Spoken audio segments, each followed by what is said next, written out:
Car തട്ടിയതിനെ ചൊല്ലി തർക്കത്തിനിടെ യുവാവിനെ മർദ്ദിച്ചു. സ്റ്റേഷൻ റൌഡിയും കൂട്ടാളിയും അറസ്റ്റിൽ. NABL അക്രഡിറ്റഡ് ലാബുകളുമായി സഹകരിച്ച് പ്രീമിയം ഹെൽത്ത് ചെക്കപ്പുകൾ അഫോർഡബിൾ നിരക്കിൽ ലഭ്യമാക്കുന്നു. കൂടാതെ ടെലിമെഡിസിൻ സൗകര്യവും. MHL smart labs.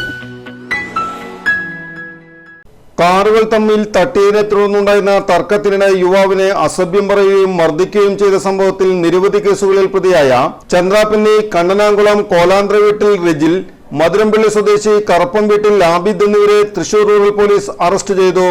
വ്യാഴാഴ്ച ഉച്ചയ്ക്ക് 2:30 ചന്ദ്രാപ്പള്ളി അലുവത്തെരുവിലായിരുന്നു സംഭവം. ചാമക്കാല സ്വദേശി ഷാബിന്റെ കാറിൽ പ്രതികളുടെ കാർ ഇടിച്ചതാണ് സംഘർഷത്തിന് കാരണമായത്.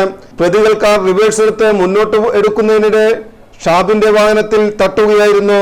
ഇത് ചോദ്യം ചെയ്ത ഷാബിനെ പ്രതികൾ അസഭ്യം പറയുകയും മർദ്ദിക്കുകയുമായിരുന്നു. റിജിൽ വലപ്പാട്, കയ്പമംഗലം, മധുരകം പോലീസ് സ്റ്റേഷനുകളിലായി ഒരു വധശ്രമ കേസും 4 അടിപിടി കേസും ഒരു കവർച്ച കേസുമടക്കം 9 ക്രിമിനൽ കേസുകളിലെ പ്രതിയാണ്. ആബിദ് മധുരകം, കാട്ടൂർ പോലീസ് സ്റ്റേഷനുകളിലായി 2 വധശ്രമ കേസുകളിലും 3 അടിപിടി കേസുകളുമടക്കം 5 ക്രിമിനൽ കേസുകളിലും പ്രതിയാണ്. Kaipamangalam police station sub inspector Rishi Prasad, ASI Vipin എന്നിവരാണ് പ്രതികളെ അറസ്റ്റ് ചെയ്തത്.